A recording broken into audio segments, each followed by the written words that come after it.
Is going to college worth it? For me, if I don't do MBA or if I don't do engineering, I am a failure. I am now, I think, 5 years into my corporate career, and the idea of doing an MBA and postgraduate education is now becoming a big question. So now I see people who are CEOs, directors, two-time entrepreneurs, exited entrepreneurs, and 21 years old. I did civil engineering, then I did my MBA, and now I am running food. Me, actually, what I'm looking for in a young person trying to reach out to me, more than your jobs, I'm looking for sincerity.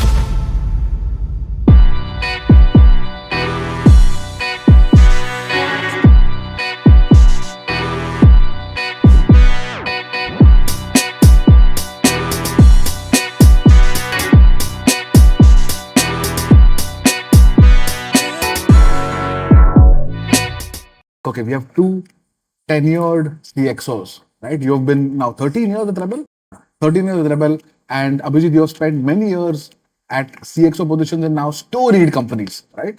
Your more recent one being Nykaafashion, but before that, Swiggy, Myntra, Lazada, etc. Right? Today's topic, Akansha, Vidit, for you guys to grill the CEOs in the room, Ankush and Abhijeet, is going to college worth it? And all of us represent different institutions. We have carried the pride of our institutions on our chest. It's always been a calling card, whether it's alumni networks or whether it's getting a good job interview or working in organizations where your college is like the funnel to get there. But today you guys are hiring large teams. You guys are building skills outside of college. And if you're looking at, let's say, a 10th, 11th, 12th standard student, we are still seeing a massive amount of spend in sending children outside. Education loans are going through the roof. So people are clearly putting money and investing in it. But are we seeing value in it at the end of those 4 years, 6 years, 2 years, whatever it is? We don't know. So I'll probably go around the table and then we can start the conversation. Yeah, I think totally. So if I talk about my college life, so I can survive anywhere because I went to NIT Jamshedpur. I thought, okay, I'm going to Tata Nagar. It was like a different world altogether. Okay, then obviously we saw whatever I can see on the face of earth. Like first year I came home like 7 times. There was sign dye, there was everything. That was the start, but whole 4 years in Jamshedpur away from home, the tribe. One of my favorite interview question is whenever say, okay, when you entered the school, when you exit the school, what was the change you feel is the person you said saw in yourself? And I was getting admission in RC Jalandhar. I was not that great. My brother went to Trichy. I love to see him when going long distance in train. I said, "नहीं मेरे को भी दूर जाना है." So I was getting Jaipur, Jalandhar closer to my home, but I said, "नहीं Jamshedpur, Tata, let's go there." But I think that 4 years, how I entered and how I exited, defined everything. I don't know. I did civil engineering. I joined Career Launcher to teach quant. Then I did my MBA, and now I'm running food. So I think it's not the skill, it's just how your brain improves, start processing. I think the ability to learn new things is what I acquired in all my education. And as I said in the beginning, everything is great. The other day I met Ritesh, he was a dropout. In fact, his first investor told him that you have to sign that you'll not go to college. So, but he's again brilliant. It's very perspective for each one, how your upbringing is, how you come from, what you think, how much you read. So I think the surrounding which you get in college and great colleges which create the difference. Interesting. So that's my perspective. So you did college and then quant, you did an MBA and then food. So how much of the education was relevant, right? Like, So again, I'm saying education is not relevant. Like if after MBA, I'm giving a CAT exam which is 10th maths. It's just your ability to process and deliver, right? It's just your ability to learn. And that ability, like then I went to IIT Bombay to do my MBA. The tribe was very, very different. The people were doing things like which is crazy. IIT Bombay, I know it's good for engineers. The SAC, the events, Mood Indigo, a different level of execution you learn there. In fact, when I do IIT, it was the first time I was seeing college elections. So I said, okay, CR election, I stood. I won. I said, I don't want to be in placement. No, you can only be one. Why? So I think the whole vibe. So I interacted with graduate student, postgraduates. Were very, very different vibe. I think it's all about the people you live in, surround yourself for 2 years, 4 years, and that is what you learn. I think obviously education, you learn but I never used all of it. But I think my brain now can process things faster. I so I think all that is what made difference to me as an individual, and because I think I needed it. Muscle build also, right? I think Yeah. surrounding also. Abhijeet, what about you? I resonate with many things. One thing, as we were chatting, I realized that maybe none of us in this group has not gone to college. Yeah. We'll probably not have that perspective, and all of us will speak from me myself will speak from the many benefits I see. I absolutely feel, firstly, to the question, yes, it is worth it, and that itself is in two parts. You also mentioned that fees has gone up now, and many Correct. things. I remember when I went to IMCAL, the tuition fee at that time used to be 4 lakhs for 2 years. 4 lakh for 2 years, right? For 2 years. And I think that was one of the last years when it was that low. Now I think it's an astronomical number. I don't know how much. I think 20 lakhs. 30 I to don't know how 35 much lakhs it is. होगा अभी 2 साल के लिए. And had it been that kind of number back then, I would have seriously thought. I also wrote my GMAT. I had admits from several colleges, but this was just a clincher. I thought, what a great, product price equation, which is 4 lakhs versus going outside of India. I still took a loan for the 4 lakhs, but going outside of India and taking a loan for 50 lakhs at the time. And by God's grace, I still ended up at McKinsey, which is the job I wanted to do. I just thought that this is just too good to turn down, and we should do it. But I have, maybe three or four things which come to mind why I think college is useful. Firstly, I think it just helps you build social skills. I think I remember the time around COVID when we kept reading that now for the next 6 months, students are going to be doing their MBA or BTech remotely. And it just bamboozled me. I thought, यार कैसे क्या करेंगे वो? Like, what's the whole point? अगर आपको ये वाला course अगर आपको घर पे बैठ के करना है, you just miss out on the best part. So social skill, but also your friend network. I can still say that some of my closest friends are people I met around that time. You are at a certain age group when you're more open, vulnerable, open to making friends. So some of my strongest friends and bonds are still from that time. So that's one. Secondly, I think it's not so much the education, it's the learnability. In any job, in my journey, I have done food, I have done fashion, I'm now doing fashion. Again, I have done different categories. I was selling used cars before this. All of those are different industries. They require completely different mindsets. But I will also say that in any job, you may actually go into food, for example, because you have an innate love for food. But what is required to sell food is a combination of 100 different things, and you may not love all 100 of them. Correct. You will love maybe 10 of them. What seems like great from the outside, is maybe it requires a lot of grunt work which you never imagined. And the skill that you build in college and school is tenacity.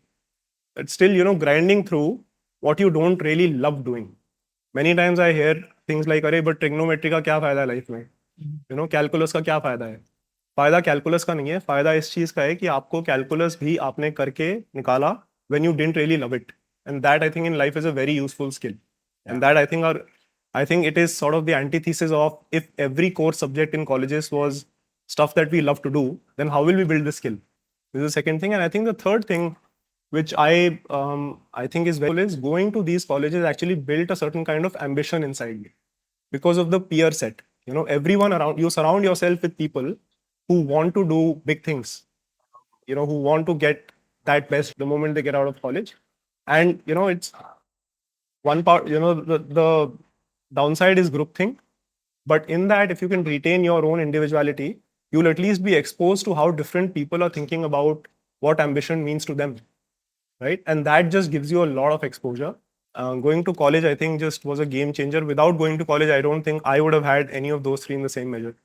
On learnability also, people when people ask that question, ki, algebra क्या फायदा है, whatever. Do you ever see a footballer doing squats on the football field? No. Never. But the squat is probably the most important exercise to build muscle for playing football the way that Ronaldo or Messi or any professional does. But Akansha, with it, do you guys see your peer group kind of this college either maybe because of astronomical fees or YouTube, where people are able to learn whatever they want to learn? And I would love for you guys to respond on hireability, because I think a lot of people think of college as a stepping stone to employment or to to make money. But do you guys start that linear path of going to school and college and then a job and then use that money to do whatever you want, getting kind of broken, and rightfully so? So for me personally, I think like everything that both of you said, like I agree with, right? You learn so much in college, and if anything, if I could go back and give advice to my class 12 self, it would probably be to study harder, right? Because the access to opportunities that you can get if you went to IIT Bombay versus even if you went to, let's say, a tier 2 college, like, is miles apart, right? Like, because there are so many applicants, you don't even get access to apply to most places if you haven't made it to a tier 1 college. That's for sure. However, I am now, I think, 5 years into my corporate career, and the idea of doing an MBA and postgraduate education is now, I feel like, becoming a big question. Because most of us think that maybe doing an MBA is not worth it anymore, except the access that it will provide you. Because all the muscle building that needs to happen, even like the friendship that you spoke of, all of it, I think, stands true a lot for the formative years when you start in your undergraduate degree. But an MBA, what I hear from most people is just so you get that stamp, you get access to some people, and you get a 2-year vacation where you get to like take a break from work, right? Yeah. So the ROI, and that's a question I have for both of you, is how much more employable do I get if I do an MBA at this stage in my life? And is it even worth it? So I think one Before we answer, I would love to get Akansha's point. Yeah, sure. So, why I entered IIT Bombay? So, I have an elder brother, and it was 6 years elder to me, and it was a tried and tested path. Ki theek hai, 11, 12 coaching kar lo, get into IIT, and people around say ki arey jao, and then it's all set. And then cut to you enter, and then you are around so many people, extremely driven. Everyone has crazy skills, and then you just keep on. Something that I wondered in my initial years was, where do I actually fit in? I'm not someone who's very great at a sport. I'm not someone who knows to play some instrument really well. Okay, academics fine, but everyone is really cool at academics as well.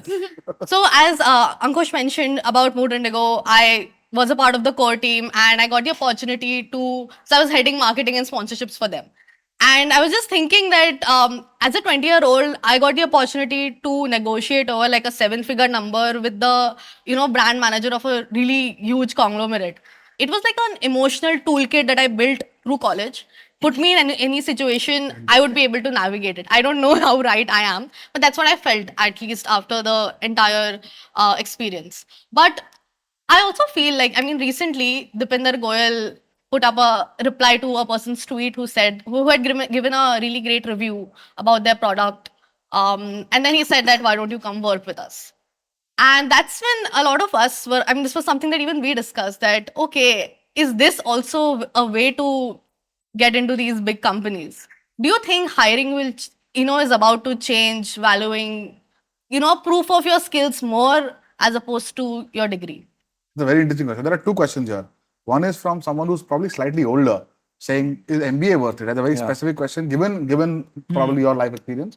Is being at IIT Bombay or being in a good college the only proxy for hireability? And that's a good question. So MBA, hireability, and you both are CEOs, CXOs, leading large businesses and teams. So how do you guys think about it? So I think just before that, I want to give one more perspective. So why, and I think she rightly mentioned, there's a defined path. So I'm a second gen who went for education in my family. When I meet people who are in third gen or fourth gen, like maybe you, the way family thinks is very different. For me, if I don't do MBA or if I don't do engineering, I am a failure. Or my life depends on if I don't go to college and don't do this, I'll be like finished. But now for my kid, I don't think like that. She goes in IB, there is no exams. I want her to do extra currics. I have no hobby. But I know my kid, she's reading a lot. Because what I know, what I should have done. So I think that's 10 years or 15 years pass by also change a lot in that. Now, similar thing happens in now hiring. I want to be safe because my risk appetite was very low. College shortlist, CGPA shortlist.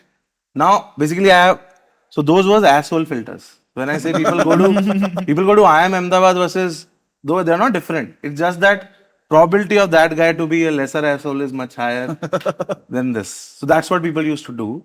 I think now we all matured. We saw a journey. We also regret, I should have done this earlier. I should have not, should have done MBA or not.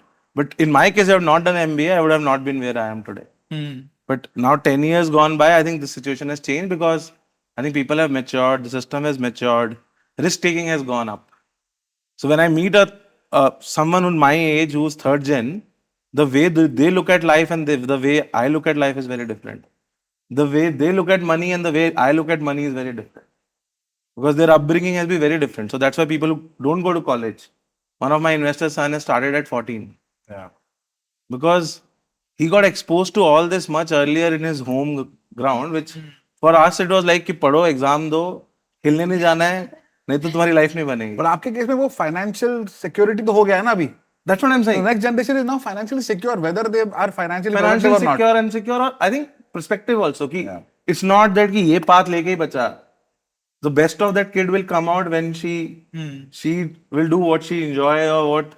An interesting point. But let's say I'm applying to Rebel Foods, right? How much will my education matter? Like, is your hiring manager actually considering it? Because, for example, we put up a post on LinkedIn saying we're hiring for summer interns. Okay, we got 10,000 applicants. And for us, like going through 10,000 people Yeah. one-on-one, having an interview with them is not possible, right? See, I hire a lot through LinkedIn. The people reach out to me directly and how they're pushing to be hired. What their content. I don't look at अच्छा ये IIT का तो इसका पढ़ना है ये नहीं है तो इसका नहीं पढ़ना. Oh, really? Yeah. I don't look at. You're sure that's not a subconscious bias also? Yeah. That's for me I'm saying. But I think as a company when I'm hiring, let's say from tech talent or other, let's say ops talent, it's also the other thing we started doing is we now hire intern. We don't directly hire from college. And when you're hiring intern, you are more taking a risk. And you can hire more people and see how they do in 3 months and then finally take them. So we don't like say only go to top tier. Yeah. We go like everywhere. Abhijeet, you have kind of recruited at McKinsey, Yeah. Mintra, I think Lazada, times have Swiggy, changed. Nykaa. Right? You have now 5 institutions which probably have very different. Absolutely. And I think you times yourself have are changed. style. You know, I think there was a time when you would hire freshers for a certain kind of skill. And generally, people coming from engineering colleges, most of those placements happen basis, you know, computer science will go into XYZ streams. If you've done mechanical, you'll go into XYZ streams. In business roles, particularly the kind of roles that, you know, I've been playing for the last decade or so, I have not hired people for skills. You know, I'm looking for generalists. I'm looking for smart people who can apply themselves to a problem and get things done. That is not something which you know, so let me put it this way. Being from a good IIT or an IIM is maybe a necessary condition in some cases, but not a sufficient condition anyway. Even 10 years ago, it was not a sufficient condition. But I think today you have to ask yourself the question that what is it that you want to do after your undergrad degree, which in your case is, you know, you're about to complete, you've already completed. Before you say whether an MBA is worth it or not, what will an MBA get you is the question. In my case, the reason I actually went for an MBA was because I wanted to change the work I was doing. I wanted to actually get into a generalist consulting kind of a profession. Very squarely, that's what I wanted to do. And in all the limited research I did, this was the only route. You know, like a McKinsey would not actually interview people unless you were coming from XYZ campus. Yeah. Well, they had the same problem. 10,000 applications. How do you just go to And the I right think college? in that, to be honest, you know, I think so the way I hire people is and this is I'm talking about people who work closely with me or in the direct vicinity. It is not mass hiring. It's not that, you know, I need to hire 100 people. It's a limited set of people, and the effort spent in actually going through the resumes and talking to people is well worth it, is my realization. I no longer look at that this person is an MBA versus not. Let me only talk to the MBAs first. Absolutely not. Because I think today, you know, people like you have such varied experiences even after undergrad because opportunities have opened up. 10 years ago, I would not have been able to even find resumes like this. You know, I always prefer, for example, I'll always prefer people who have some relevant, quote unquote, relevant experience after whatever degree they've done. So someone who's a fresh MBA versus someone who's an undergrad, but after that has worked in the, you know, founder's office at Bombay Shaving Company or some such company. I know that they come with a lot more gravitas, a lot more feel for exactly what needs to be done. And maybe that's actually enough to even tide over that they may not be an MBA. So it's very, you know, I think just opportunities have become so many in the last decade in the country. And, you know, thanks to all of us being journalists, I keep thinking back to myself, you know, back in the day, someone took a bet on me when I was just a consultant coming out of McKinsey to give a relatively large business to run. So I can't be holier than thou and say, "Arey yaar, tumko to experience nahi hai, to main kaise de?" I always think this every single day. So I can't be. So I'm actually more than happy to give that opportunity to people.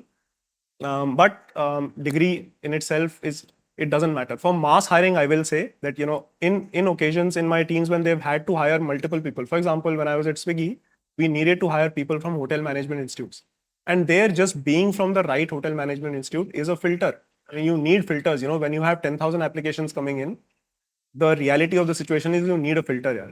So to that extent, it works. I do want to and I want to ask the both of you also this, right? So you're absolutely right. So today we are in a world where there is a lot of, there's a lot of show and tell. Like you're on Instagram, you're on LinkedIn. Like LinkedIn has now become a place. So now I see people who are CEOs, directors, two-time entrepreneurs, exited entrepreneurs, and 21 years old. Okay, because they're still in college, but the LinkedIn profile looks really rich. And when I talk to them, I feel the language is incredible because they're probably watching podcasts and they sound really smart. And they're a product of a system that probably has to really kind of shine extraordinarily to get an opportunity because the base of the pyramid is becoming a lot big. But the moment you double click, you realize that it's still a 21-year-old child. Yes. And do you think that, do you see that happening with your peers, for example, Yeah. where people are really putting on really embellished LinkedIn profiles? So there are now like courses on there's like a subject in college to Social media make profile your LinkedIn. building. Yeah. What are you saying? Yeah, We yeah. used to make CV. Guy Kawasaki. No, but whatever. our CVs would be honest. At best, like a 20% exaggeration. But here I would see It's just See, I'll give a different perspective to this. So I recently, after maybe since Jan, I started writing on LinkedIn, and I'll tell you the reason. It was like I'm interested. I'm doing a BTech in metallurgy. This time I have no interest at all. I'm interested. I got interested in marketing, brand building, product. Now, how do I tell this to people around? If I'm approaching to someone, if I'm approaching you over LinkedIn, that hey, check my resume, what will make you actually consider me? Maybe that is where it comes from, that I need to somewhere show ki, I am interested in this, although I don't have a degree in it. Maybe it comes from there. But of course, there are times when it is exaggerated a lot.